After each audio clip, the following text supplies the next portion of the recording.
Estamos de volta, então, agora para a revista Zimbo. 4 imóveis, incluindo o edifício Luanda Medical Center, foram recuperados pela Procuradoria-Geral da República a favor do Estado na última sexta-feira. Em comunicado, a PGR tornou público que os imóveis foram financiados com fundos públicos provenientes do Instituto Nacional de Segurança Social. A recuperação destes últimos ativos foi confirmada pela PGR na última sexta-feira. São 4 edifícios imobiliários. Hotel Mona Lisa Residência, no Talatão, na Rua do Mate, Ministério da Administração do Território. Projeto imobiliário Torres Eucaliptos, na Avenida Ojaenda, no Distrito Urbano do Rangel.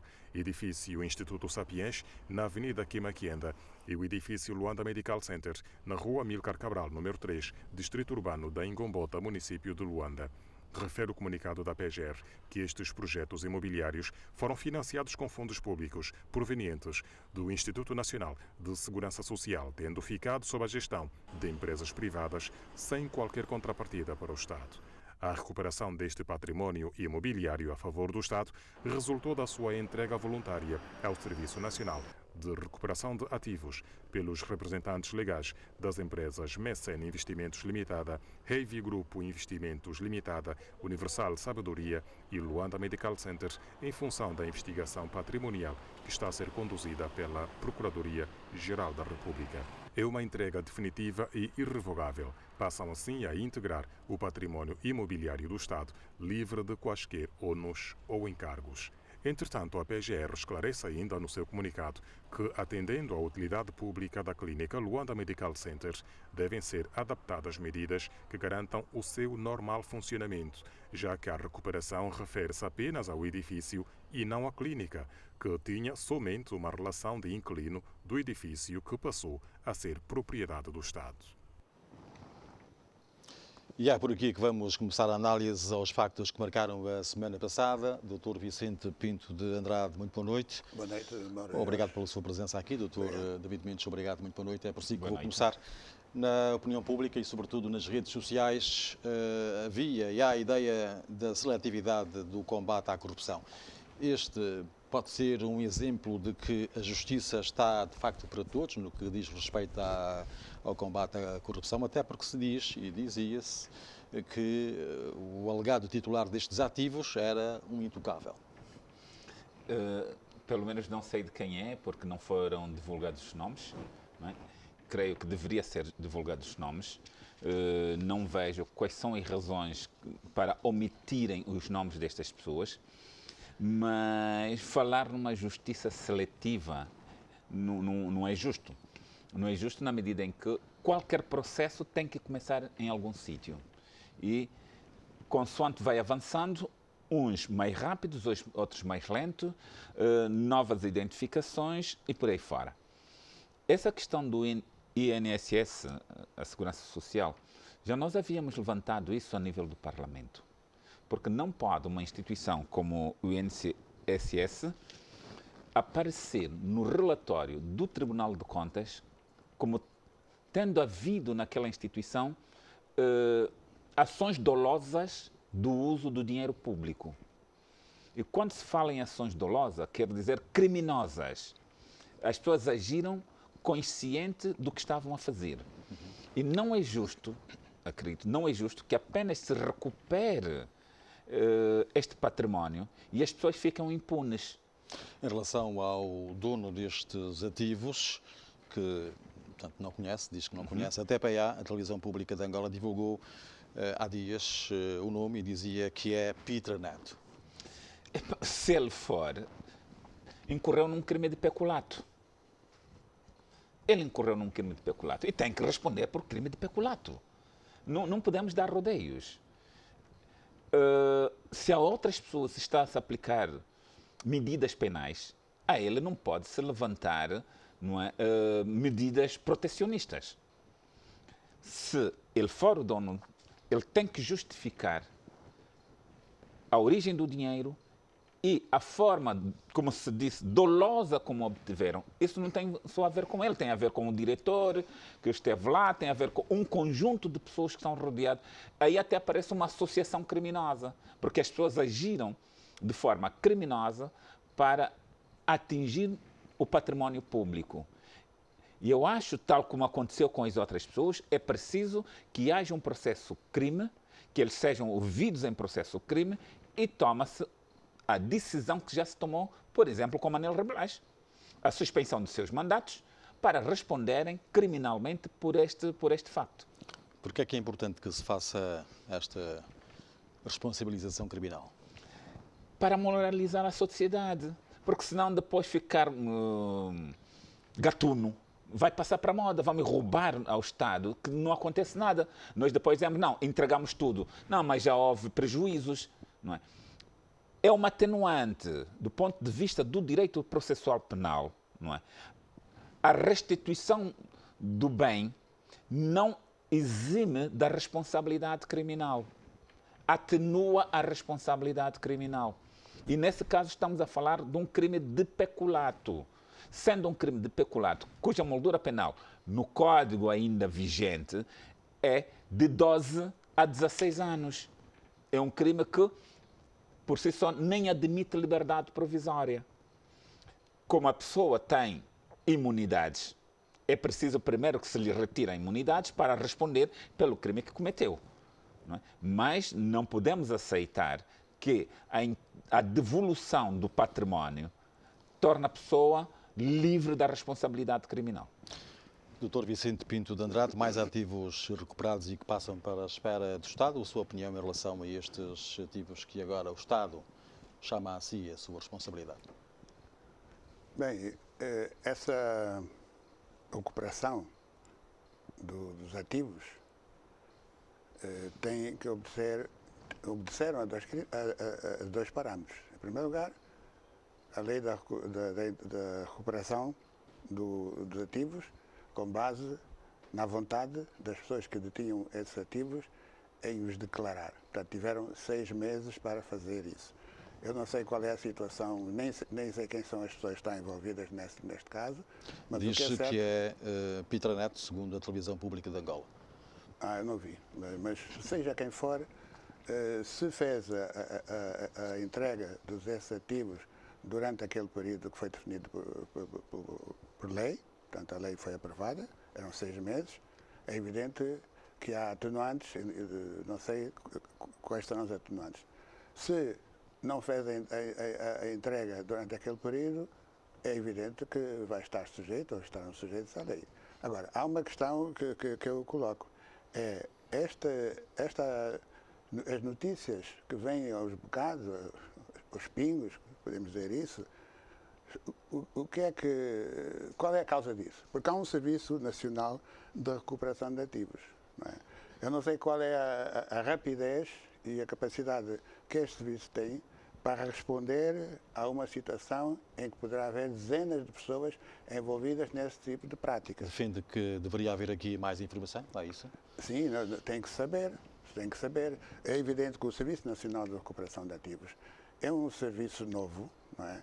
E creio que poderá haver dificuldades em toda essa informação circular e mesmo ser analisada pela Procuradoria-Geral da República. A capacidade de gerir tudo isso. Portanto, o que vai definir se um indivíduo praticou crime ou não e que este crime, no primeiro caso, é lavado, quer dizer, se teve 6 meses para fazer isso, vai ser naturalmente através dos tribunais que se encontrará em que período, em que prazo as pessoas fizeram essas entregas, ou se foram coagidas. Pois, passa a ser imediatamente crime quando estes ativos passam para o Estado na condição de ser o Estado agora a tomar conta deles, porque eles foram construídos com fundos públicos e que estavam, portanto, numa condição privada. A partir deste momento já é crime. É o crime de peculato.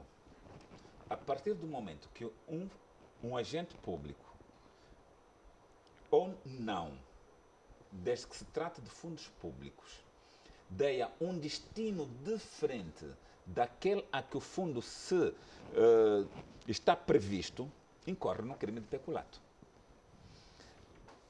Ele, ao retirar dinheiros públicos e passar para a sua esfera jurídica, está claro, primeiro, que fez de forma dolosa, porque sabia que era dinheiros públicos e sabia que estava a colocá-lo na esfera privada. É tolerável quando um fundo público muda de item, aquilo que se chama desvio orçamental, vai aplicar numa outra área também pública. Aqui é um desvio orçamental. Mas quando vai para uma área privada, vai para o seu domínio próprio, aqui é peculato. Não tem como. E o peculato não foi amnistiado. E essa lei de repatriamento de capitais não amnistia o crime. A lei dá a possibilidade das pessoas entregarem voluntariamente sem amnistiar o crime. Porque, às vezes, dá aqui uma aparência de que quem restituiu dentro do prazo, não é, o crime de peculato está amnistiado. A minha interpretação não é essa. Não há aqui amnistia do crime. Não, vamos lá ver. Eu, na concorrente, na TPA, logo no início, eu fiz referência várias vezes, quando intervinha, que o crime de peculato já estava consagrado na lei. Há muitas pessoas que não pensavam que já tivesse o crime de peculato, já estava. Agora, estava na lista e depois foi incluída na lista daquelas situações danosas, né? Agora, esta situação tem que ser esclarecida pelos tribunais. Quer dizer, tem que se provar em que momento é que essas pessoas declararam os ativos que não eram deles, que só prepararam esses ativos. Isso tem que ser assim, porque tem que se moralizar a sociedade. Nós não podemos passar um período em que o país está a viver este momento e depois voltar a viver no futuro. Porque o crime, esse tipo de crimes, é um crime hoje constante em vários países. O Brasil é um dos crimes em que quase que mensalmente há indivíduos que são condenados por isso. Portanto, as sociedades não podem evoluir dessa maneira. E também a justiça social não pode ser garantida se esses crimes ficarem impunes. Obrigado. Passamos para uma outra matéria. Cerca de 200 pessoas manifestaram-se ontem em Luanda pela melhoria das condições de vida e um combate à corrupção e à impunidade de forma séria e justa. O protesto decorreu de forma pacífica. De um lado, mais de 100 jovens de vários municípios de Luanda, concentrados na Praça da Independência, entoavam cânticos de reivindicação. Do outro, estava a Polícia Nacional a proteger os manifestantes e a controlar para que não houvesse vandalização. Estava criado um ambiente propício para uma manifestação pacífica e foi assim que aconteceu. A polícia está a agir muito bem, nós damos graças a Deus por isso, porque se a polícia continuar a agir desse jeito, vamos evitar entrar na brutalidade. A falta de emprego para os jovens e o alto custo de vida dos angolanos são alguns dos assuntos que constam da lista de reivindicação.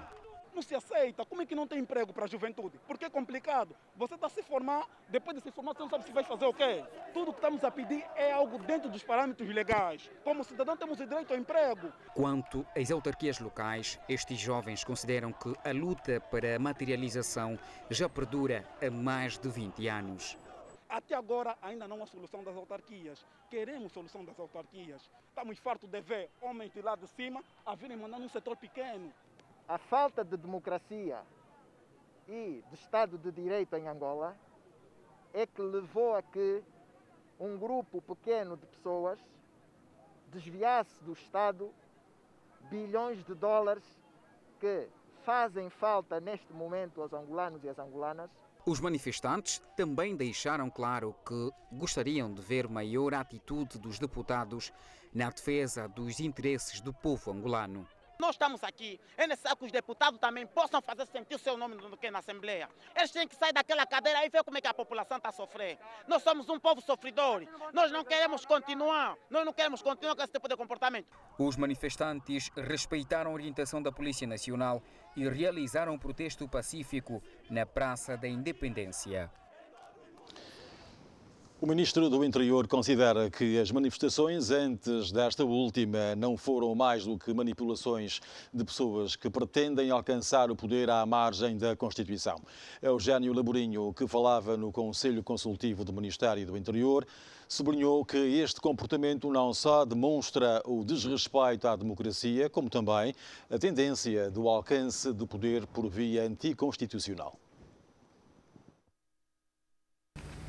É bem verdade que os protestos ou manifestações têm cobertura constitucional, mas a verdade ainda é que elas devem obediência à própria lei, devendo, no entretanto, ser realizadas de forma pacífica, o que não ocorreu nos últimos dias, porquanto, mesmo que os promotores tivessem que falar em manifestação pacífica, o seu discurso nas redes sociais e mídias convencionais revelam uma postura diferenciada a isso. Este comportamento dissimulado dos organizadores dos protestos tem de merecer a nossa atenção, pois quem escreve para o governo da província que se vai manifestar de forma pacífica e na sequência promete tomar o poder, destruir a estátua do saudoso presidente e fundador da nação, António Agostinho Neto, proclamar uma nova vida, ou proclamar uma independência nacional, não só demonstra desrespeito aos princípios da democracia, como também evidencia tendência de alcance do poder por via anticonstitucional. Já iremos às declarações do Ministro do Interior. Agora vamos mesmo à manifestação de ontem do Dr. Vicente Pinto de Andrade. Os manifestantes exerceram bem o seu direito? Bem, felizmente assistiu-se a uma manifestação em que não houve problemas. Em primeiro lugar, o direito à manifestação está consagrado na lei. Agora, há uma exigência que os jovens fazem, que é de trabalho, de emprego. É evidente que em nenhum país do mundo os Estados conseguem garantir emprego a todas as pessoas.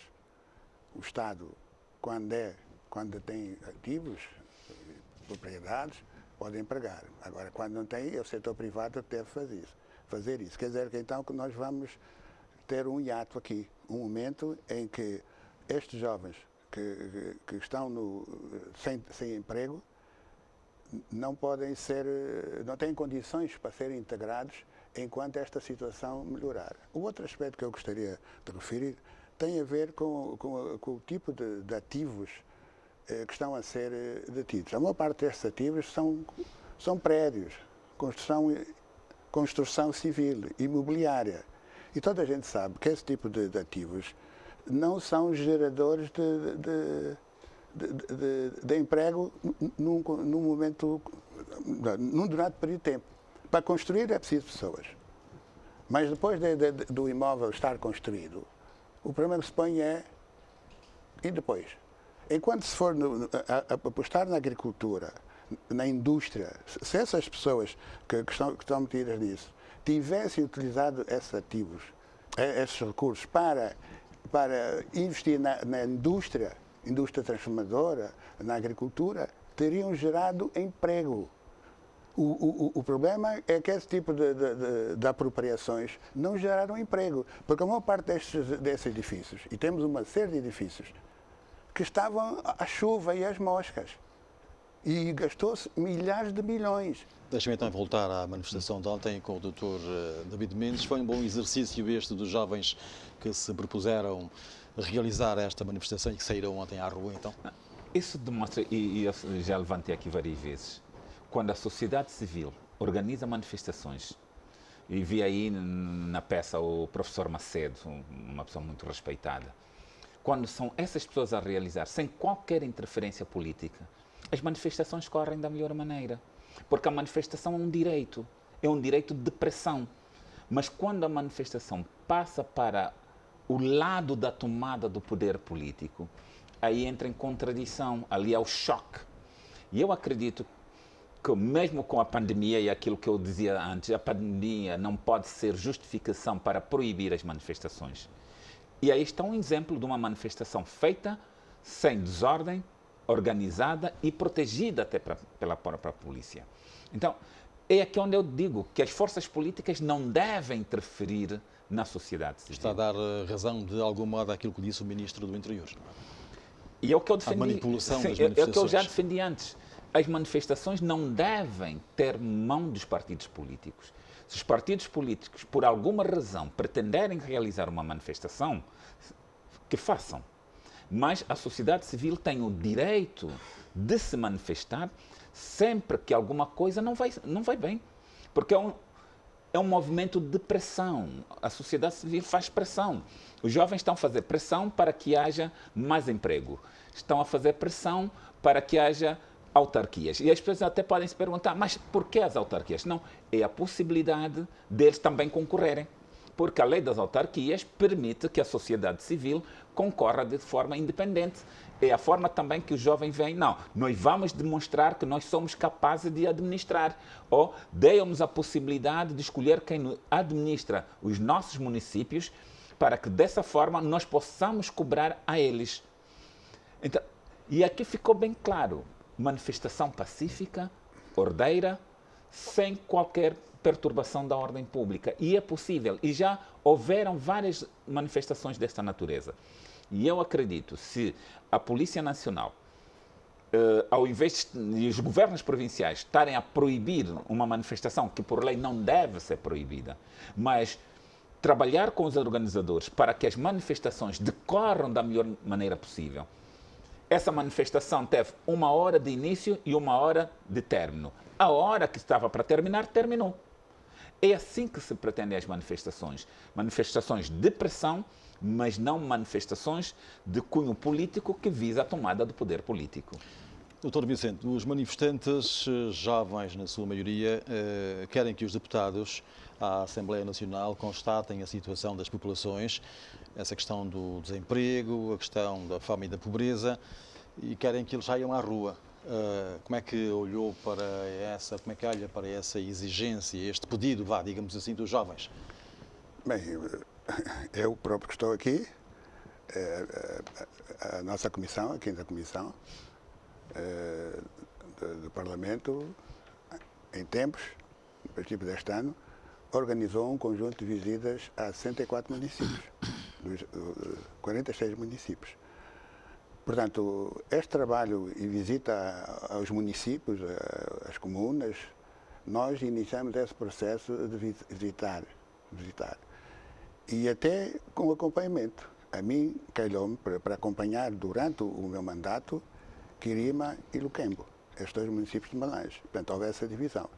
E essas visitas foram participadas por todos os partidos. Todos os partidos que têm assento parlamentar e pessoas que integrem essas comissões e uns que nem integram essa comissão tiveram a oportunidade de trabalhar. Portanto, este processo foi interrompido com a pandemia. Nós estávamos para ir ao IE.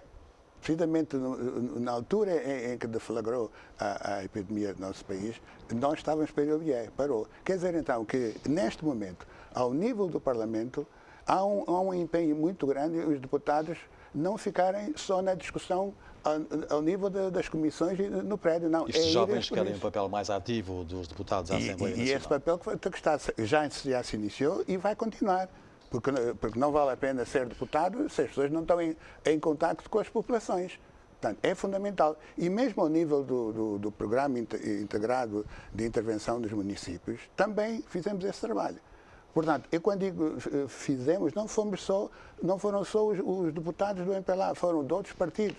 E há fotografias, há imagens desse trabalho. A própria televisão, não sei se a TVzinho passou, mas a TPA passou, imagens disso. Quer dizer, este envolvimento dos deputados no contacto direto com as populações, este envolvimento vai prosseguir. É evidente que nós temos que ter agora, estudar o momento para retomar esse trabalho, mesmo condicionados pela pandemia, nós devemos fazer esse trabalho. Obrigado. De contacto direto com as populações e com os jovens. Doutor David Mendes, os jovens parece que não sentem, digamos assim, o trabalho do deputado à Assembleia Nacional, pelo menos na constatação daquelas que são as suas principais dificuldades. Como é que recebeu esta mensagem destes jovens ontem na manifestação?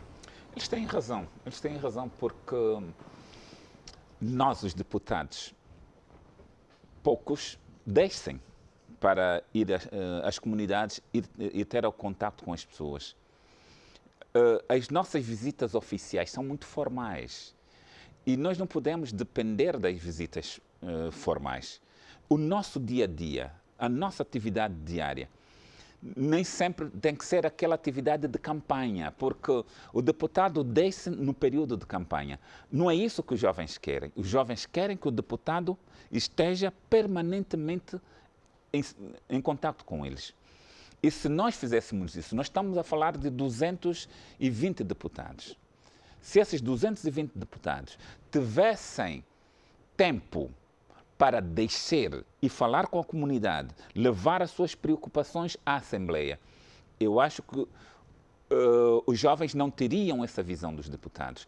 Qual é a visão que têm os jovens dos deputados? Ficam sentados a dormir na Assembleia, porque às vezes aparecem muitas fotos de deputados a dormir. Não, vamos ser realistas, não é? Sim, mas nós não podemos esconder essa verdade. David Mendes, sim. É claro que há pessoas que trabalham muito no Parlamento. Eu não estou a falar de forma individual. Como deputado, há muitos sim, deputados. Nós estamos a fazer uma análise. Os deputados que tiveram visitar as províncias, trabalhar com as províncias, tiveram um papel importante nesta questão do plano integrado de intervenção dos municípios. Visitar ao nível das províncias, dos municípios e das comunas, o estado dessas edifícios da construção. Ouça só um bocado. Portanto, esse trabalho foi feito. Foi feito e foi orientado e está refletido no próprio trabalho que fizemos em termos de programas, de orçamento, porque nós trabalhamos em todas as áreas, e esse trabalho é para continuar. Sim. Portanto, é evidente que quem vai liderar isso vai continuar a ser a 5ª Comissão. Por favor. É a Comissão que está encarregue disso. Agora, a tua Comissão não é de economia. Porque é que os jovens têm esta percepção do deputado? Os jovens, eu não sei quem são aqueles jovens, mas os jovens com os quais nós contactamos, ao nível dos municípios, das comunas, viram-nos lá. Portanto, viram-nos lá. Este trabalho foi feito no terreno. Não foi de carro, não foi de avião. Sim, foi de carro. Deixa-me só... Deixa acabar. Fundamentou, falou... Deixa acabar. Porque não se pode passar essa ideia errada. Eu, como deputado, e outros deputados, meus colegas, nós trabalhamos a sério. E ao nível dos municípios, trabalhamos a sério. Nas comunas. Doutor, nós não estamos a falar do nosso trabalho formal, não é formal, daquela nossa obrigação de fazer. O trabalho junto aos eleitores, esse trabalho foi feito. E identificação dos problemas, esse trabalho foi feito. E vai continuar a ser feito. Posso também falar? Que são mais preguiçosos, talvez, mas não são membros posso também falar? Grupo parlamentar. Não. O nosso trabalho formal não justifica a nossa ausência individual. Porque nós descemos na altura de campanha. Fora das alturas de campanha, nós não descemos de forma individual. Por outro lado, falou, não interrompi, por favor. Falou, não interrompi, por favor. Não, é preciso interromper de vez em quando. Está bem, deixa-me falar, por favor. Deixa-me falar. Pode falar, mas eu preciso dizer que isso não é verdade. Está bem. Cada um tem a sua verdade. Agora deixa a minha verdade também. Não. A verdade é uma. Vá aos municípios, por favor. Vá aos municípios e leia os relatórios que nós fizemos. Deixa-me falar. Deixa-me falar. Deixa agora, David Mendes. Deixa-me falar. Agora pode falar, já está claro. O nosso fracasso enquanto deputados individualmente... Fala do teu fracasso, não fala do fracasso do Eu não estou a falar de ninguém, estou a falar do nosso. Não é o nosso. O nosso. Diz o meu... O nosso. Nós estamos a analisar. Eu não sou fracassado. Tá bem. E a maior parte dos deputados não são fracassados. Deixa-me terminar, por favor. Nesses momentos é preciso interromper. Está bem, deixa-me falar, por favor. Porque as pessoas que nos veem, que nos ouvem... Eu nem terminei. Deixa-me falar. Posso terminar? Posso terminar, por favor? A sua visão. O nosso fracasso enquanto deputados está no facto de perguntar que iniciativa legislativa cada um de nós teve. Ninguém. Um ou outro pode ter tido. Nós não apresentamos iniciativa legislativa. Nós nos penduramos, o Parlamento se pendura nas iniciativas do Executivo. Se nós estamos em contato permanente com a comunidade, se os deputados estão em contato com a comunidade, por que não têm a iniciativa legislativa? Isso, deixa, por favor, falou, não interrompi.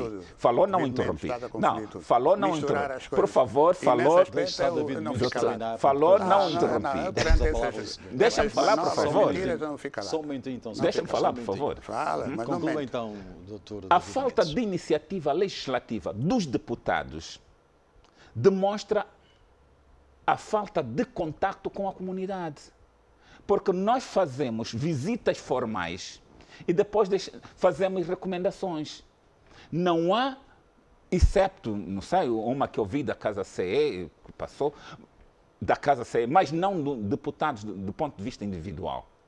Porque os deputados, do ponto de vista individual, devem ter iniciativa legislativa. E nós temos que assumir que não fazemos. E é um direito que nós temos. É um direito que temos de apresentar iniciativa legislativa. Individualmente, se as pessoas nos perguntarem o que é que você fez lá no Parlamento durante o tempo que esteve lá, nós às vezes temos dificuldade de responder. Não tivemos nenhuma iniciativa legislativa. Tudo o que discutimos vem do Executivo. Temos que assumir isso. O Parlamento tem que ter coragem de assumir isso. É melhor entregar o teu vencimento. Por quê? Porque estás a mostrar que não fizeste trabalho. Agora, eu e outros deputados, não só do MPLA, dos outros partidos, trabalham Sim, e trabalham. Eu estou a falar de iniciativa legislativa. Iniciativa legislativa. Porque assim, tu estás a enganar as pessoas. Aqui o assunto é dos jovens ontem na manifestação que trouxeram este assunto. Querem ver os deputados mais preocupados com as suas situações. Tem razão, senhor. E houve um período até que os próprios jovens vão visitar o Parlamento. Este encontro com os deputados, visita com os deputados, trabalho com os deputados, tem que ser feito. Tem que ser feito. Os jovens têm razão. Agora, dizer que não se trabalha é mentira. Não foi esse o alcance do que eu disse. Dizer pessoas, não. Há pessoas que... Está a monopolizar a conversa, assim está a parecer um monólogo. Não é monólogo. Então agora vamos continuar neste assunto para irmos às declarações há pouco do Ministro do Interior, que fazia alusão a manipulações das manifestações, as pessoas que escrevem aos governos provinciais depois vêm com um outro discurso da desordem e até, digamos, da inconstitucionalidade, porque falam em tomar o poder. A sua opinião em relação às declarações do Ministro Eugênio Laborinho? Não, vamos lá ver. Eu vi agora, né, que o Ministro Laborinho reconheceu irregularidades, excesso de zelo. Reconheceu isso. Reconheceu. Algumas falhas e prometeu superá-las. Eu escrevi isso. Portanto, o Ministro reconheceu que houve falhas, que houve erros. E é assim que deve ser. Quando se falha, quando se exagera, ou quando alguém que depende de nós comete uma falta, nós temos que assumir como se fôssemos dois a cometer. Obrigado. A sua opinião também, Dr. David Mendes, já tinha há pouco falado dessas declarações do Ministro. Não, mas para fechar este assunto. O Ministro tocou numa questão-chave. É preciso que quem quer tomar o poder não tome o poder na rua. Tem que tomar o poder nas urnas. E deixa que a sociedade civil faça manifestações de pressão. Muito obrigado. Vamos então continuar no Parlamento, porque a proposta do Orçamento Geral do Estado para o próximo ano foi aprovada na generalidade com a UNITA, o maior partido da oposição, a votar contra. O documento prevê receitas e despesas na ordem dos 14 mil milhões de kwanzas e privilegia a defesa, segurança e ordem pública. O orçamento para 2021 atribui 18% do total das receitas para o setor social. Educação, saúde, habitação e serviços comunitários, proteção social, recreação, religião, cultura e proteção ambiental, 7% para o setor econômico e 9% para a defesa, segurança e ordem pública. É neste setor que fica a maior parte das receitas. A Casa CE entende que com esta distribuição, o OGE 2021 torna-se ineficaz. O orçamento para o ano 2021 peca, mais uma vez, por defeito, pois não contempla de forma eficiente os setores mais gritantes de maior necessidade da população, como a saúde, a educação, o combate ao desemprego, assim como o combate à fome, à sede e à pobreza. Nessa votação na generalidade, a proposta do orçamento para 2021 foi aprovada com 127 votos a favor do MPLA, uma abstenção da FNLA e 45 votos contra do maior partido da oposição, a UNITA. Um orçamento que não serve para promover o emprego, alavancar o crescimento econômico e o desenvolvimento social de Angola, não pode ter o voto favorável de cidadãos que sabem o que querem. Um orçamento que não garante nem assegura a consolidação da democracia, da reconciliação nacional, a boa governação, a prosperidade e a felicidade das pessoas, não pode ter o nosso voto favorável. Um orçamento que não promove o alto rendimento das empresas e a estabilidade das famílias, não pode ter o nosso voto favorável. A discussão do orçamento para 2021 vai continuar na especialidade e no próximo dia 14 de dezembro volta para a votação final global. As receitas e despesas para o ano que vem estão calculadas em 14,785 mil milhões de kwanzas. Para o MPLA, o AGE 2021 é o mais realista possível e reflete a conjuntura adversa da economia nacional, afetada pelo impacto negativo da baixa do preço do petróleo no mercado internacional. A proposta do Orçamento Geral do Estado para 2021 estima receitas e fixa despesas resultantes da conjugação de indicadores qualitativos e quantitativos, tais como o preço conservador de $39 por barril, uma taxa de inflação de 18,7%, um aumento de fluxos globais de receitas fiscais em cerca de 29,3%. Em termos nominais, este Orçamento Geral do Estado apresenta um aumento de 9,9% se comparado com o orçamento revisto de 2020. Os desafios que nos são colocados neste processo de discussão e aprovação do Orçamento Geral do Estado para 2021 são enormíssimos. Desde logo, a baixa do preço do petróleo e a consequente baixa nas receitas fiscais, os efeitos da pandemia Covid-19 na vida da economia e dos cidadãos, tais como a fome e a incerteza do futuro, passaram a constituir realidades amargas no nosso cotidiano, que, no entanto, não se... Doutor David Mendes, a oposição teve razões bastantes, de facto, para votar contra neste documento? A oposição nunca vota a favor, senão não é oposição, porque a oposição tem outra visão. Gostaria de um orçamento na medida daquilo que são as suas ambições enquanto governo. Por isso não pode nunca a oposição votar a favor, porque a sua visão de gestão dos recursos do Estado é diferente. A oposição só vota favorável quando há um acordo entre quem está a governar e alguns partidos da oposição para fazer uma incidência parlamentar. Do contrário, não vamos nunca esperar que haja voto favorável da oposição, porque havendo voto favorável da oposição, quer governar para quê? Se faria o mesmo que está a fazer quem está no poder. Doutor Vicente, a oposição alega que, e como ouviu, esta proposta não contempla a criação de empregos, não abona a saúde e a educação, não combate a fome e a pobreza, não alavanca o crescimento económico e não dá estabilidade às famílias. A oposição tem razão ou está equivocada, do seu ponto de vista? Não leram o orçamento. Não leram a proposta de orçamento. Uma pessoa que diz isso, não leu. Uma pasta enorme. Devia ter trazido aqui. É um orçamento bem aprovado na generalidade. O orçamento, apesar na generalidade, e foi discutido. É evidente que tu tens razão, David Mendes, quando dizes que a oposição tem outra visão. É preciso dizer qual é essa visão. Porque as oposições, raramente dizem qual é a sua visão. Qual é a visão alternativa? Qual é a proposta alternativa? O que fazem é criticar somente. Se a oposição demonstrasse a visão alternativa, o partido no poder aceitaria? É evidente. A discussão vai continuar. Amanhã... Não, a minha pergunta Amanhã, nós vamos ter, durante esses dias todos, a 5ª Comissão organizou isso, encontros com os ministros, com os parceiros sociais. Os parceiros sociais, vamos ouvi-los. Portanto, e o que é que vai sair daí? Vai ser alteração ao orçamento? Propostas que sejam positivas, nós vamos aceitar. Eu fiz uma intervenção e muitos fizeram e já disseram, nós vamos aceitar. Nós estamos abertos a incorporar propostas que melhorem.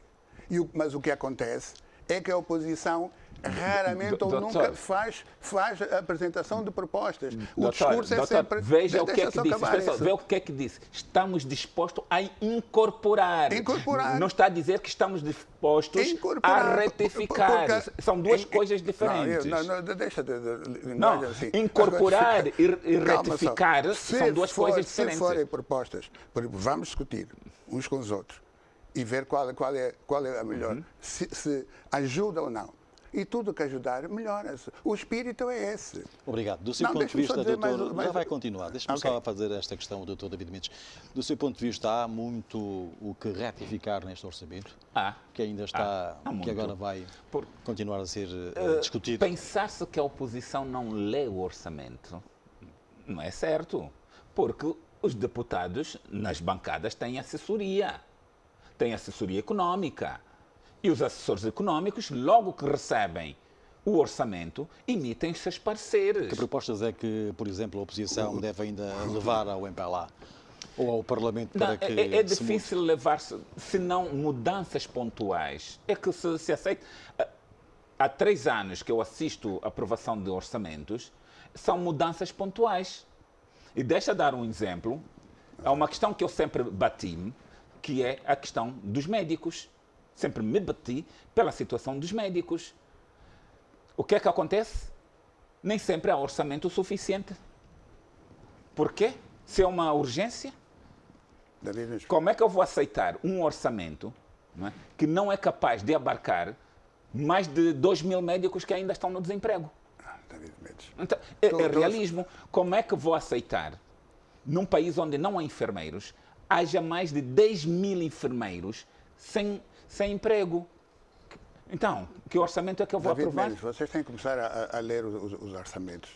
E o orçamento, o aumento do número para a saúde e para a educação, para essas áreas que foram introduzidas, não é no anterior já, no outro. Portanto, essas alterações têm sido feitas. E depois há uma questão que é preciso esclarecer. Esta ideia de que não se pode incorporar ideias, propostas dos outros partidos, esta ideia é errada, porque no mundo de hoje não é assim. Os portugueses estão a discutir hoje, durante estes dias, o seu orçamento e há cedências, às vezes não há cedências, é assim, incorporam. Porque esta ideia de se fechar é o meu orçamento e não altera. Isto é assim. Essa incorporação esta visão não existe para quem está a comprar Portugal, essa incorporação é do Partido Comunista e do Bloco Democrático. Estou a dar um exemplo para mostrar. Agora, deixa mostrar o seguinte. Só 30 segundos para cada um dos senhores, se faz favor. Há aqui uma falsa impressão de aumento no orçamento. Onde é que está essa falsa apreciação? O salário do professor que ganhava 100.000 kwanzas o ano passado e que mantém-se até hoje, já perdeu mais de 30%. O dólar que é de referência, que o ano passado era 33.000 kwanzas, hoje está a 67. Há um falso aumento do valor. A desvalorização da moeda nos leva na impressão de que aumentou o bolo, mas não aumentou. A inflação da moeda nacional nos dá essa falsa impressão de que aumentou. Passaram os 30 segundos. Obrigado, Dr. Vicente Pinto de Andrade, para concluir 30 Para segundos. concluir, eu proporia que o David Mendes mudasse de comissão, fosse para a quinta comissão, que é eu não sou economista. Economia, finanças, infraestruturas e ambiente, para ver o trabalho que se tem nessas questões que o David Mendes refere. Só assim é que pode ter a noção do trabalho que se faz. Neste caso específico, do orçamento.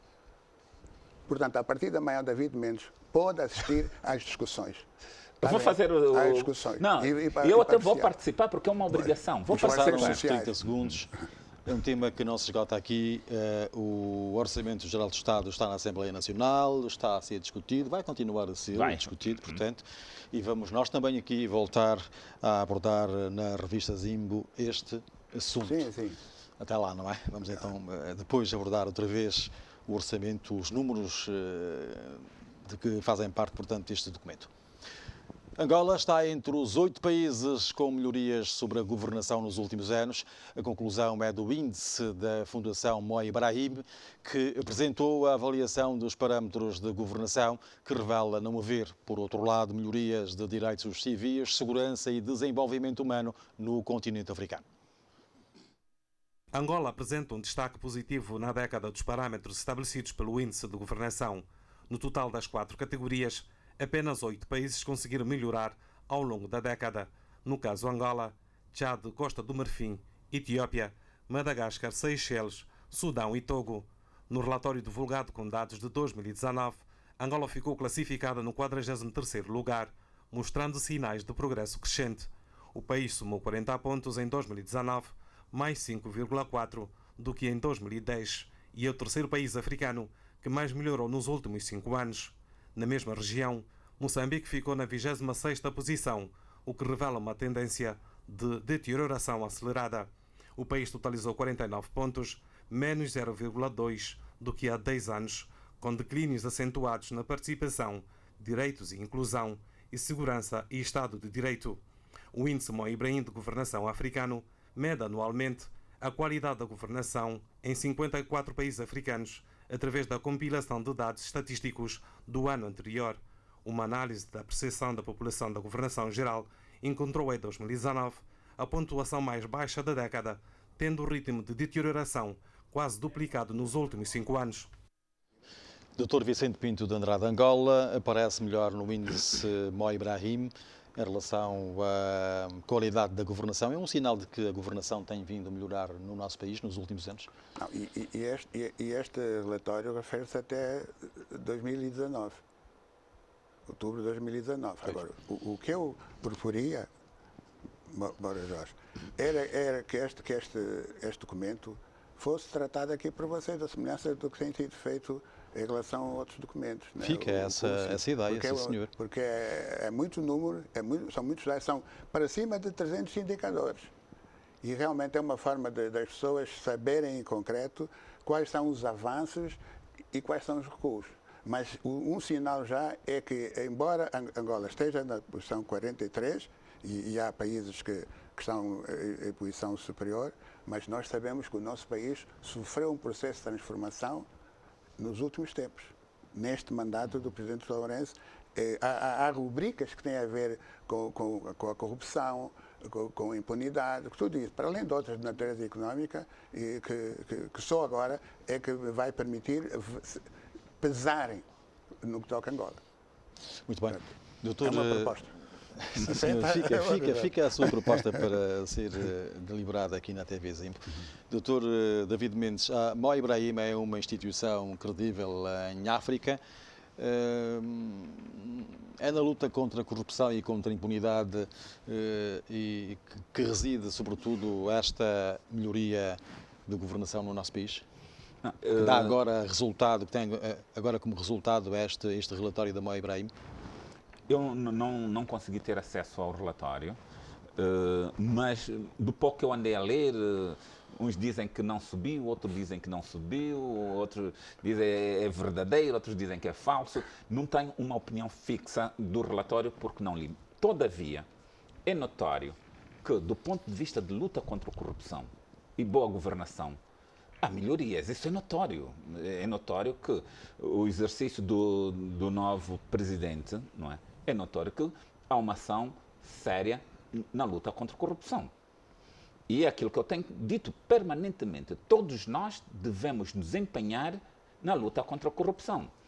E veja que até os jovens se manifestam para que haja ações sérias de luta contra a corrupção.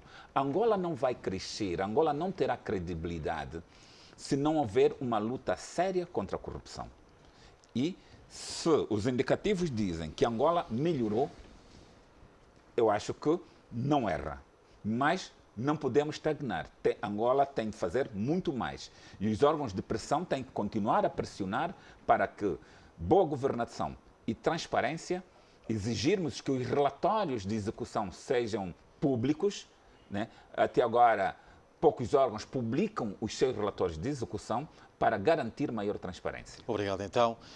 A partir de agora, os cidadãos nacionais que não tenham a certidão ou o assento de nascimento poderão obter o bilhete de identidade mediante a apresentação do cartão de eleitor. A medida, que poderá beneficiar mais de 3 milhões de angolanos, consta de uma lei aprovada pela Assembleia Nacional. É este o assunto que vamos agora analisar, e começo por si, Dr. Vicente Pinto de Andrade. A nova lei vai beneficiar mais de 3 milhões de angolanos. É uma lei que vai resolver os problemas de Angola em relação ao BI, o bilhete de identidade? Há milhões de angolanos que não têm bilhete de identidade. Milhões de angolanos. Eu não vou cansar com os números, né? Porque eu trouxe aqui os números e gosto muito de números que eu poderia, não sei se o Moura... Uma boa lei permite. esta? É, porque é uma lei que vai permitir que determinadas pessoas tenham aquilo que é o bilhete de identidade e que depois também possam exercer o direito de voto. Não é? Portanto, porque se as pessoas não existirem do ponto de vista dos registros, não existem como pessoas, porque não têm capacidade depois de exigir os seus direitos e cumprir as suas obrigações. Obrigado. Dr. David Mendes, o Dr. Vicente diz que esta é uma boa lei, mas entretanto no Parlamento a oposição não gostou nada de saber que agora o cartão de eleitor passará a ser também uma base para que se possa emitir o bilhete de identidade para aquelas pessoas que não tenham. Qual é a sua opinião? E porquê é que isto aconteceu? É uma questão muito polémica. Eu também não subscrevo, na medida em que acho que a nacionalidade é algo muito sério.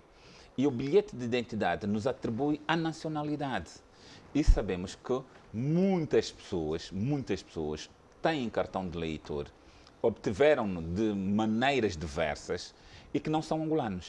Mas o Ministro do Território já disse, Márcio Lopes já disse que, portanto, todos os cartões vão passar pela base de dados para saber se é ou não verdadeiro, antes de se emitir o bilhete de identidade para aquela pessoa que o está a requerer.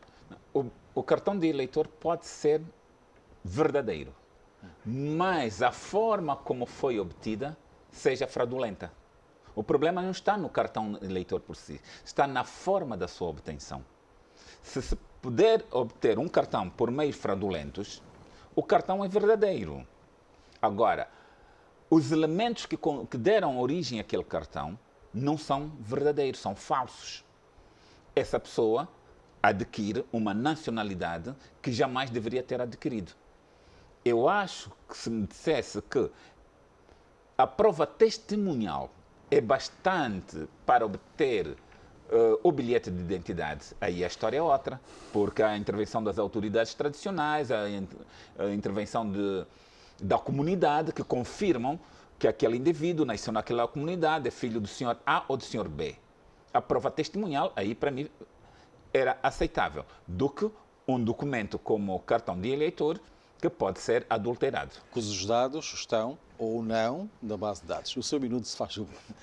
O meu minuto vai para os professores, já que hoje é o dia do educador. Vai para o educador, uma profissão muito difícil, mas nem sempre remunerada condignamente. Para nós sermos o que somos, juristas, economistas, médicos, enfermeiros, graças ao professor. Se quem nos dá essa formação não for tratado com a verdadeira, o verdadeiro sentido de gratidão, nós devemos, eu digo isso, os professores, nós devemos ter no professor um sentido de gratidão por aquilo que eles nos dão para que sejamos aquilo que nós hoje somos. Então, os professores em Angola, em todos os recantos desse país, a minha alta consideração e admiração. Obrigado. Doutor Vicente, o seu minuto, se faz favor. O meu minuto vai por uma coisa que já falamos, um assunto que já tratamos. É a atitude daqueles jovens que se manifestaram pacificamente e o Macedo, Fernando Macedo, que deu um exemplo, porque eu vi a cara dele ali assumir que pessoas e ele é um lutador por direitos humanos há muitos anos. E, portanto, é uma pessoa que se pronunciou, tem as suas opiniões próprias e tomou aquela atitude, corpo, e está presente com aqueles jovens. E são essas pessoas que realmente podem contribuir para que o país avance cada vez mais. Doutor Vicente Pinto de Andrade, doutor David Mendes, obrigado por terem vindo à revista Zimbo deste domingo. Até ao próximo. Obrigado. Aqui colocamos então um ponto final à revista 12, intervalo a seguir e já voltamos.